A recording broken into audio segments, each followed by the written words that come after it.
Sam को हमें episode की स्टार्टिंग में दिखाया जाता है जहाँ पे वो अपना घर चेंज कर रहा होता है और वो हेनरी के अपार्टमेंट में आता है और सैम के साथ उसका मैनेजर आता है जिसने ये अपार्टमेंट में एक कमरा किराए पे लिया है। सैम उस अपार्टमेंट को देख के बोलता है कि मैं यहाँ पे रहूंगा क्या। यहाँ पे मैनेजर बोलता है कि तुम ऐसी जगह पे रहना चाहते थे जहाँ पे तुम्हें कोई नहीं जानता हो और ये एक अच्छी जगह है और तुम्हें टाइम पे आना होगा और अपनी ट्रेनिंग करनी होगी अगले साल के लिए। और उसका मैनेजर बोलता है कि आपके फादर जल्दी यहाँ पे आपको मिलने के लिए आएंगे। तभी सैम चिल्लाते हुए बोलता है कि अब मैं उनके साथ नहीं रहना चाहूंगा और वो गुस्से से कार का दरवाजा खोलता है और बाहर निकलता है। तभी उसका मैनेजर बोलता है कि ये मास्क और टोपी ले जाओ जिससे कि तुम्हें कोई नहीं पहचान सके। अब सैम को घर के अंदर दिखाया जाता है जहाँ पे वो अपना सामान जमा रहा होता है। तभी उसके दरवाजे पे बहुत जोर शोर से कोई ठकठकाता है और वो दरवाजा खोलता है देखने के लिए और वहाँ पे जिम्मी खड़ी होती है और उसने बहुत ज्यादा पी रखी होती है। इसके बाद में अगली सुबह हो जाती है और जिम्मी उठ जाती है और वो देखती है कि हेनरी बहुत ज्यादा गुस्से में होता है। फाइनली आपकी नींद पूरी हो गई। जिम्मी को यहाँ पे कुछ समझ में नहीं आ रहा होता है। हेनरी बोलता है कि आपको पता है कल रात को क्या हुआ था। तो जिम्मी बोलती है कि हाँ मुझे सब कुछ पता है, मैं पार्टी में गई थी, पार्टी में आने के बाद में मैं रात को घर पे आके सो गई थी। और वो अपनी मॉम को बताता है कि कल रात को क्या हुआ था। वो काफी देर से नीचे खड़ा हुआ उनकी मॉम का इंतजार कर रहा था और वो बार बार कॉल भी कर रहा था और उसने लीचेन को बोला था कि उसकी मॉम को अल्कोहल ना पीने दे।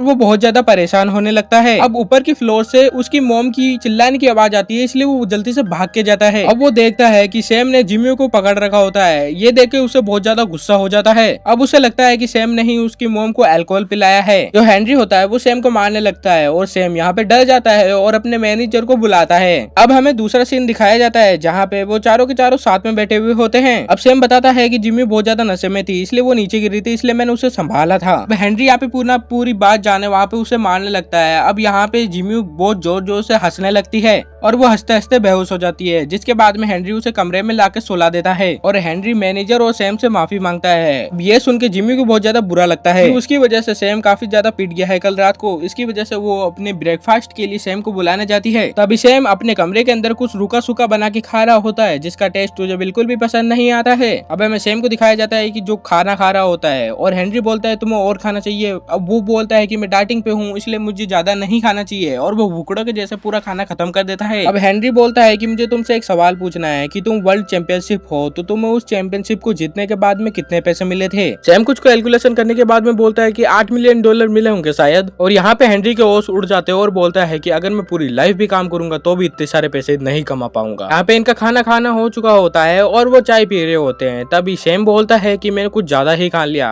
क्योंकि मैं डाइट पे हूँ। और सैम वहाँ पे बोलता है कि मैं गोल्फ खेलना छोड़ने वाला हूँ और हेनरी वहाँ पे चिल्ला के बोलता है कि तुमने क्या कहा, तुम अगली बार नहीं खेलोगे। यहाँ पे बोलता है कि मैं पिछली बार जब जीता था तभी मैं रिटायर होने की सोच रहा था मगर मेरे फादर की जीत की वजह से इस बार भी मैंने चैंपियनशिप खेला। सच्चाई तो यह है मुझे गोल्फ खेलना बिल्कुल भी अच्छा नहीं लगता है मगर मेरे फादर ने पता नहीं क्या देखा मेरे अंदर और मुझे गोल्फ की ट्रेनिंग देना स्टार्ट करा दिया और एक दिन में 12-12 घंटे मुझसे प्रैक्टिस करवाते थे जिससे मेरी स्किल तो बहुत अच्छी हो गई और मैं वर्ल्ड में फेमस हो गया, मुझे लोग जानने लगे। मगर मैं ये लाइफ नहीं जीना चाहता, मैं अपनी खुद की लाइफ जीना चाहता हूँ। मेरे पापा मेरी लाइफ को कंट्रोल कर रहे हैं। यहाँ पे हेनरी चिल्ला के बोलता है कि तुम बेवकूफ हो, तुमने गोल्फ की वजह से कितना पैसा कमाया है, नाम कमाया है। कोई भी नॉर्मल आदमी अपनी लाइफ में इतने पैसे नहीं कमा सकता है और तुम्हें इसी की वजह से अपने पिताजी का शुक्रगुजार होना चाहिए कि तुम्हारी लाइफ ऐसी बन पाई और तुम अपने पिताजी को ही बुरा भला कह रहे हो। यहाँ पे सैम डर जाता है और बोलता है कि तुम मेरे पिताजी से बात क्यों कर रहे हो। अभी जिम्मी वहाँ पे हेनरी को शांत कराते हुए बोलती है कि तुम सैम की बात नहीं समझ पा रहे हो।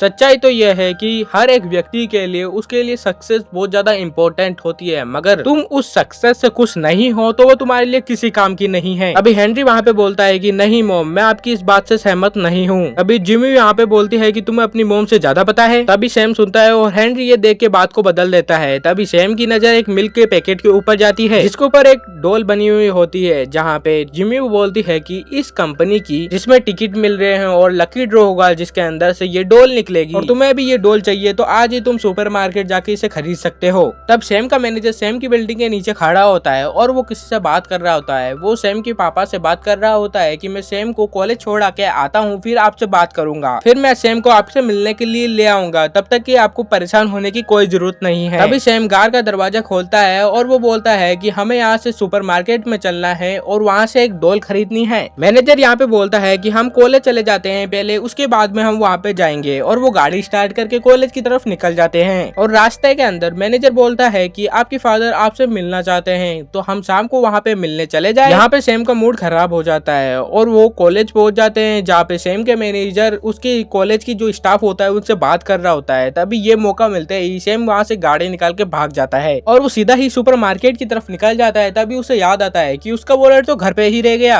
अब हमें मॉल का सीन दिखाया जाता है, जहाँ पे उस डॉल को निकालने के लिए काफी लोग इकट्ठे हो रखे थे लाइन से, और उस टिकट की वजह से वो स्पिन करे जा रहे थे। और दूर से सैम इन सारी चीजों को देख रहा होता है, मगर उसके पास थोड़े भी पैसे नहीं हो सकते हैं कि वो उस मिल्क के पैकेट को खरीद सके, और इस वजह से वो सुपरमार्केट में घूमता रहता है और खाने के सैंपल को खाता रहता है और 5-6 प्लेट खाने के बाद में जो स्टाफ होता है वो भी परेशान हो जाते हैं और वो बार बार जाके उस डॉल को देख रहा होता है। तभी वो वापस से घूमने लगता है। तभी उसे सामने जिम्मी दिखाई देती है और सैम वहाँ पे रोने लगता है कि उसके पास खरीदने के लिए पैसे नहीं है, और यहाँ पे जिम्मी उसे पैसे दे देती है। और यहाँ पे दिखाया जाता है कि सैम बहुत सारे मिल्क के पैकेट खरीद लेता है और वो लाइन में लग जाता है काफी सारे टिकट लेके। जिम्मी वहाँ पे बोलती है कि तुम वैसे भी एक छोटे बच्चे की जैसे हो, तुमने इस टिकट के लिए मेरे सारे पैसे खर्च करवा दिए। सैम यहाँ पे बोलता है कि आपको टेंशन लेने की कोई जरूरत नहीं है, घर पे जाके मैं सारे पैसे लौटा दूंगा। अब धीरे धीरे वहाँ के जो डॉल थे वो सब कुछ खत्म हो जाए थे। अब लास्ट का जो डॉल बचा हुआ था, उसके सैम के जो आगे बच्चा था वो उस डॉल को पकड़ लेता है, मगर पीछे से जो अपना सैम होता है वो जादू टोना करके बोलता है कि बच्चे इस डॉल को छोड़ दो, ये डॉल मेरी है, सिर्फ और सिर्फ मेरी। और उसके बाद में उस बच्चे के हाथ से वो डॉल जो है नीचे गिर जाती है और वो जोर जोर से रोने लगता है। मगर जब उसका पीछे से फादर आता है बहुत सारी टिकट लेके,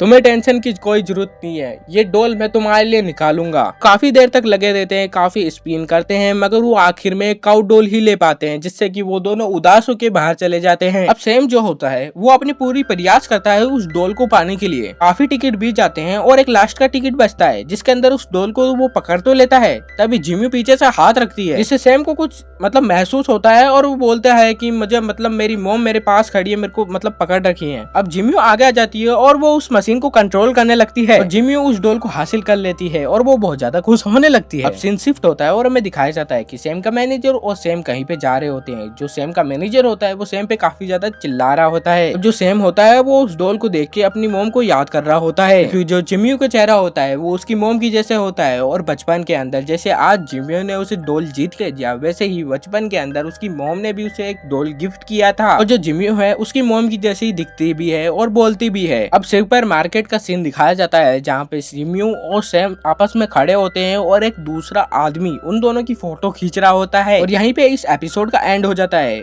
कौन था वो शख्स जो इन दोनों की फोटो खींच रहा था? मिलते हैं नेक्स्ट वीडियो में, तब तक लिए बाय बाय। और सॉरी, मुझे माफ कर देना, वीडियो लेट आ रही है क्योंकि मेरे स्कूल खोल चुके हैं, इसलिए मुझे वॉइस ओवर और एडिटिंग का टाइम नहीं मिल रहा है।